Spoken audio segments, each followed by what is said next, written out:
Assalamualaikum warahmatullahi wabarakatuh. Selamat berjumpa kembali ya dengan saya Faiz di channel yang berbahagia ini ya. Sahabat-sahabat sekalian ya, kali ini saya akan bicara tentang saham ya. Saya ikutin saham itu 2018 dan kebetulan saya berguru kepada orang-orang yang tepat. Pertama kali saya baca tentang saham tuh yakni tentang Pak Lo ya, Pak Lo Keng Hong, Joy Lerdi, dan kenalan Pak Teguh. Dan 2018, 6 tahun kemudian ya, saya menyaksikan bahwa ada beberapa kesalahan saya di 6 tahun ini ya.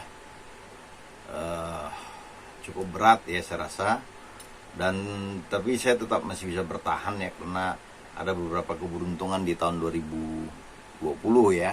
Saya bisa cuan 50 juta, 60 juta ya, tetapi setelah itu ya banyak min juga. Sahabat-sahabat sekalian, saya ingat ya bahwa sebenarnya main saham itu seperti apa, dan ternyata apa yang diajarkan oleh Pak Lo Keng Hong itu memang benar ya. Sepenuhnya benar, saya menganggap bahwa itu sepenuhnya benar, karena di 6 tahun ini saya menyadari bahwa apa yang beliau ajarkan itu memang sangat pas ya. Dan setelah 6 tahun ini saya menyaksikan seperti kayak saham Petrosi ya. Petrosi itu PI-nya masih rendah, ekuitasnya lebih besar daripada utangnya, dan dia dihargai pasar sangat murah ya.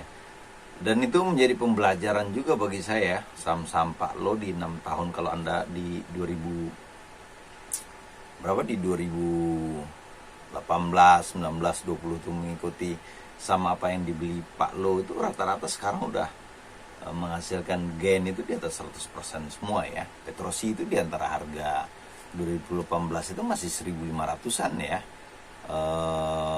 Dan juga saham Panin awalnya cuma 200-an, sekarang juga udah 500 ya Bang Panin itu. Dan saham pelayarannya juga walaupun dilepas itu juga udah gain juga di atas, sudah hampir 100% mungkin ya, 90-80% ya saham pelayaran yang akhirnya dilepasin itu.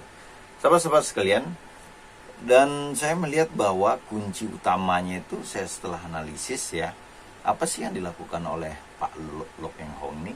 Dan ternyata analisisnya memang sangat benar ya, bahwa ketika kita memilih saham ya, ketika kita memilih saham itu, kalau bisa itu ya, pertama itu PI-nya harus rendah ya, price earning ratio-nya harus rendah ya, di bawah 5 kalau bisa ya. Kalau Anda dapat 1-2 itu lebih cakep punya ya. Dan P rasio itu Anda paham sendiri ya, bahwa kemampuan suatu harga saham itu bisa menghasilkan laba berapa ya. Kalau 2 maksudnya itu harga saham itu bisa menghasilkan laba dalam 2 tahun, itu maksudnya ya. Dan rumusnya bisa Anda cek sendiri. Yang keduanya itu ekuitasnya harus lebih besar ya daripada market cap-nya ya. Jadi kalau market cap-nya itu misalnya 100 miliar, tetapi harga saham itu ekuitasnya itu sebenarnya adalah berapa? Ekuitasnya adalah misalnya 100 miliar tadi ya, 400 miliar, berarti dia cuma dihargai 1/4 oleh pasar ya, artinya 25% ya. Dan itu sangat make sense ya. Dan yang ketiga adalah sangat logik ya. Dan ketiga adalah saya baru menyadari bahwa dia melihat juga kalau memang ada yang bisa dividen yield-nya itu oke punya, itu sangat bagus juga kalau diambil ya.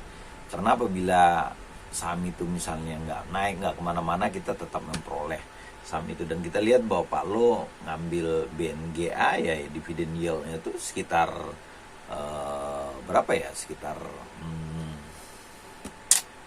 7% ya.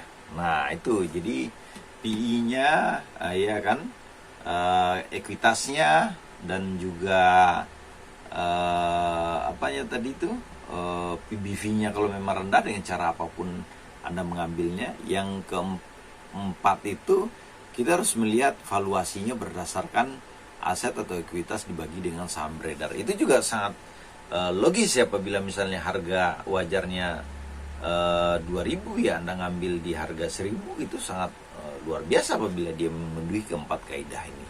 Dan saya rasa bahwa apapun yang terjadi ya, apapun yang terjadi, Anda ngambil itu saham itu dan sangat realistis ya, sangat realistis. Maksud saya, apapun yang terjadi ya, apabila Anda mengambil saham-saham itu, maka kemungkinan besar saham itu akan beger pada suatu saat nanti. Akhir kata, wabillahi taufiq wal hidayah. Assalamualaikum warahmatullahi wabarakatuh. Salam cuan untuk kita semua. Terima kasih.